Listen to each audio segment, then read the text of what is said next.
आपको सांस लेने में परेशानी और सीने में तेज दर्द होगा।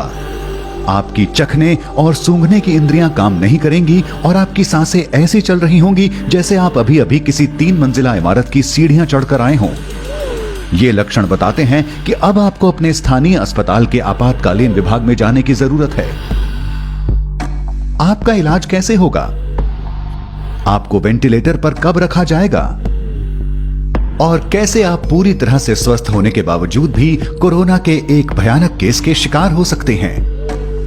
आप देख रहे हैं क्या हो अगर, और यह है क्या हो अगर आप कोरोना की वजह से अस्पताल में भर्ती हो जाएं।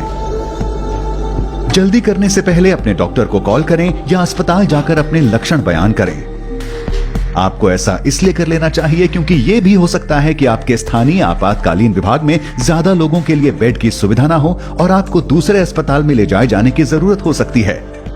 या हो सकता है कि आपके लक्षणों को इतना गंभीर ना समझा जाए कि उसके लिए अस्पताल की जरूरत हो। तो बेहतर यही होगा कि एक बार फोन पर जानकारी ले लें।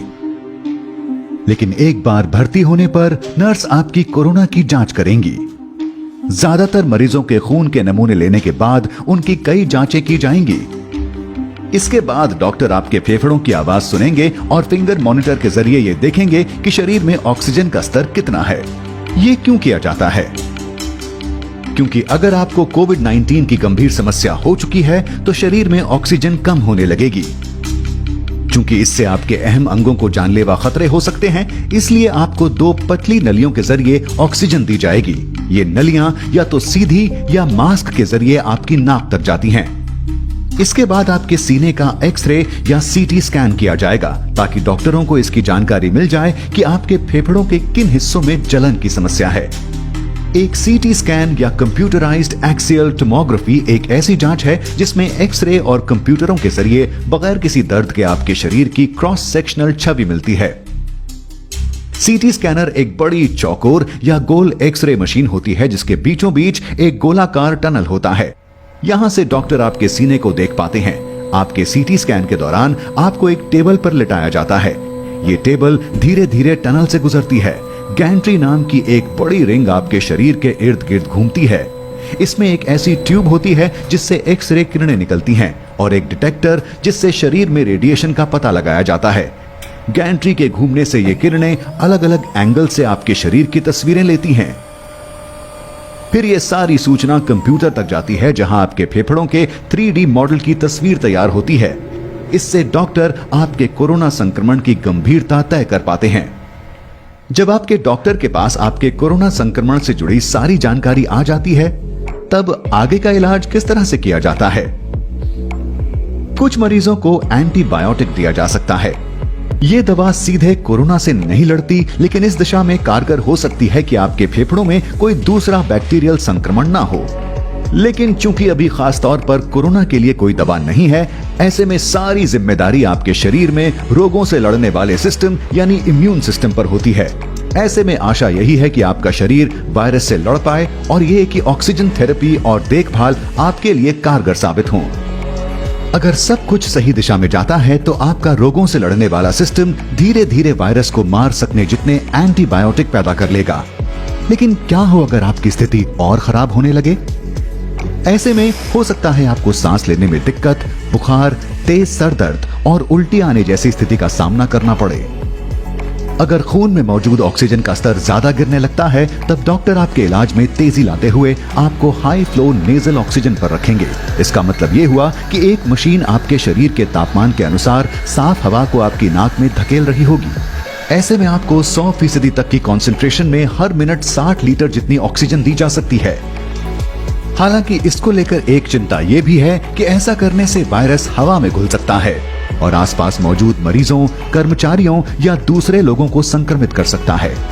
इस खतरे से बचने के लिए कुछ अस्पतालों में नेगेटिव दबाव वाले कमरे होते हैं। ये अलग थलग बनाए गए ऐसे कमरे होते हैं जो एक खास तरह के वेंटिलेशन सिस्टम से लैस होते हैं। यहाँ की हवा उल्टे दबाव के चलते कमरे से बाहर नहीं जाती। इस हवा को यहाँ से एक फिल्टर सिस्टम के जरिए बाहर कर दिया जाता है। अफसोस इस बात का है कि हर अस्पताल में ऐसे कमरों की सुविधा नहीं होती। अगर हाई फ्लो नेजल ऑक्सीजन का तरीका काम नहीं करता, तब डॉक्टर आपकी जान बचाने की आखिरी कोशिश करते हुए आपको मैकेनिकल वेंटिलेशन पर रखेंगे। आपको आईवी के जरिए दवाइयां दी जाएंगी। मैकेनिकल वेंटिलेशन का पहला चरण एंडोट्रैकियल इंट्यूबेशन होता है। आपके सोने के बाद आपके डॉक्टर लैरिंगोस्कोप नाम के एक उपकरण का इस्तेमाल करेंगे। ये उपकरण एंडोट्रैकियल ट्यूब को उसकी सही जगह तक पहुंचाता है। डॉक्टर आपके सर को पीछे की ओर झुकाएंगे और लैरिंगोस्कोप को आपके मुंह के जरिए गले तक पहुंचाएंगे। यहां इस बात का खास ध्यान रखा जाता है कि ये आपके दांतों के संपर्क में ना आए। आपके डॉक्टर इसके बाद धीरे धीरे आपके एपिग्लॉटिस को उठाएंगे। ये आपके लैरिंग्स की रक्षा करने वाला हिस्सा होता है।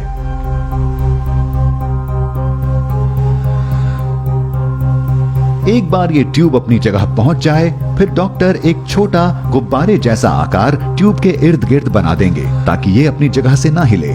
इसके बाद वो लैरिंगोस्कोप को हटाएंगे और ट्यूब को आपके मुंह के कोने में चिपका देंगे। आपके डॉक्टर ये ध्यान रखेंगे कि ये ट्यूब ठीक तरह से आपकी सांस की नली के निचले हिस्से में लगी हुई हो। ये करने के लिए आपके फेफड़ों को एक खास बैग की मदद से फुलाया जाएगा और फेफड़ों की दोनों ओर से आने वाली सांस की आवाज को सुना जाएगा। अगर ट्यूब बहुत नीचे है तो दोनों फेफड़ों में एक समान हवा नहीं जाएगी। कुछ मामलों में ट्यूब की सही जगह सुनिश्चित करने के लिए इंट्यूबेशन के तुरंत बाद एक्सरे लिया जाता है। एक बार ये एंडोट्रैकियल ट्यूब अपनी सही जगह पर लग जाए, फिर आपके डॉक्टर इसे मैकेनिकल वेंटिलेटर से जोड़ देंगे, जहां एक खास तौर से डिजाइन किया पंप होता है। इस पंप के जरिए आप ऑक्सीजन की भरपूर मात्रा वाली हवा अपने फेफड़ों में लेते हैं और कार्बन डाइऑक्साइड को छोड़ पाते हैं। शरीर में ऑक्सीजन और कार्बन डाइऑक्साइड के स्तर पर नजर रखी जाती है ताकि यह सुनिश्चित किया जा सके कि वेंटिलेटर ठीक तरह से काम कर रहा है। तो अब आप सो रहे हैं और एक मशीन आपकी सांसों का ख्याल रख रही है। इस पड़ाव पर आपके बच पाने की कितनी संभावना है? बदकिस्मती से US agency for international developments emerging pandemic threat program के पूर्व हेड और संक्रमित बीमारियों के जानकार डॉक्टर डेनिस कैरल का मानना है कि वेंटिलेटर पर पहुंचे कुल कोरोना मरीजों में से केवल 1/3 ही जिंदा बचे रह पाते हैं। वेंटिलेटर का ज्यादा लंबे वक्त तक इस्तेमाल भी एक मरीज के लिए घातक साबित होता है। तो अगर आप इन हालातों में बचे रह जाते हैं, आपके लिए आगे का रास्ता अब और भी लंबा होने वाला है। इस बीमारी के फैलने के शुरुआती दिनों में कुछ अस्पतालों ने शुरुआती इलाज के दौरान ही मरीजों को वेंटिलेटर पर रखा था। इसके पीछे की वजह यह भी थी कि ऐसे इलाज से वायरस को हवा में फैलने से रोका जा सकता है। अब जब शोध के लिए कोरोना के कई मामले हमारे सामने हैं, स्वास्थ्य जानकारों की कोशिश है कि वो अलग अलग तरह की सांस संबंधी दिक्कतों के लिए दिशा निर्देश जारी कर पाएं और ये बता पाएं कि किन मामलों में वेंटिलेटर का इस्तेमाल किया जाना है। इनमें कुछ ऐसे निर्देश शामिल हैं, जैसे मरीज को पेट के बल लिटाना, इसे प्रोन पोजिशनिंग कहा जाता है। माना जा रहा है कि इससे फेफड़ों तक पहुंचने वाली ऑक्सीजन की मात्रा को बढ़ाया जा सकता है।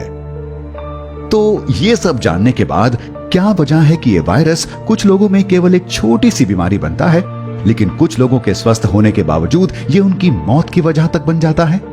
ऐसे मामलों के लिए यह कहा जा सकता है कि बड़ा नुकसान रोगों से लड़ने वाले सिस्टम के कमजोर होने से होता है, न कि खुद वायरस से।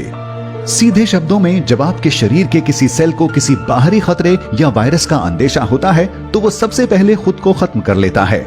ऐसा इसलिए कि वो बाकी सेलों तक ये संक्रमण पहुंचने से रोक पाए और आपकी रक्षा कर सके। ऐसा इसलिए हो पाता है कि आपके इम्यून सिस्टम के सेल यानी मैक्रोफेजेस सिग्नल देने वाला एक छोटा प्रोटीन छोड़ते हैं जिसे साइटोकाइन कहा जाता है। इनमें से कई प्रोटीन सेल के मरने के पीछे की वजह होते हैं। जब कई सेलों में एक साथ ऐसा हो रहा होता है तो इससे टिश्यू का काफी नुकसान हो सकता है। स्वास्थ्य जानकार इस प्रक्रिया को साइटोकाइन स्टॉर्म कहते हैं। कोविड-19 होने पर नुकसान फेफड़ों के टिश्यू का होता है। इससे फेफड़ों की छोटी थैलियों की दीवारें एक तरह का तरल छोड़ने लगती हैं, जिससे निमोनिया होता है और खून में ऑक्सीजन की कमी होने लगती है। आपके ज्यादातर सेल साइटोकाइन के बेरोक स्तर के चलते दम तोड़ने लगते हैं। ये आपके फेफड़ों का तब तक नुकसान करता है जब तक वो ऐसी स्थिति में ना पहुंच जाएं जहां से सुधार मुश्किल है। आपका शरीर अब खुद का ही नुकसान कर रहा होगा। साइटोकाइन स्टॉर्म कोरोना के गंभीर मामलों के मरीजों में एक आम बात हो चुके हैं और कई मामलों में लोगों की मौत के पीछे की वजह भी यही है। आप में ये साइटोकाइन स्टॉर्म होगा या नहीं, ये काफी हद तक आपके जीन्स पर भी निर्भर होता है। H1N1 फ्लू वायरस के मरीजों में ये पाया गया है कि जिनमें ये साइटोकाइन स्टॉर्म आया वो काफी हद तक जेनेटिक कारणों से था। अब ये काफी हद तक संभव है कि बढ़ती उम्र के साथ ये जेनेटिक इम्यून विकार आप में भी विकसित हो जाएं। लेकिन ऐसी भी संभावना है कि आपके जीन्स में पहले से ही कुछ ऐसा हो जिससे आप कोरोना वायरस से संक्रमित होकर तुरंत साइटोकाइन स्टॉर्म की समस्या से घिर जाएं। यहाँ ये समझना जरूरी है कि साइटोकाइन स्टॉर्म की पूरी तस्वीर अभी हमारे सामने नहीं है और स्वास्थ्य समुदाय को इस बीमारी के सारे पड़ावों को समझने में अभी लंबा वक्त लगेगा। कई जानकारियों की दूसरे संस्थानों के जरिए पुष्टि होना अभी बाकी है।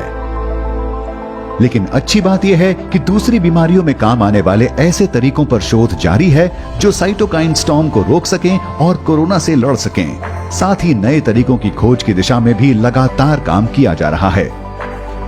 मौजूदा वक्त में ऐसी सैकड़ों दवाइयों पर खोज जारी है जो कोरोना से लड़ाई में काम आ सकती हैं।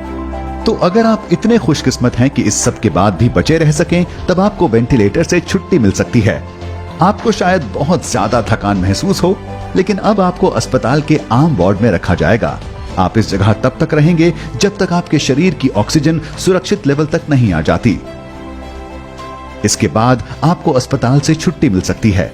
आप घर जा सकते हैं और अपने परिवार और दोस्तों के बीच वापसी कर सकते हैं।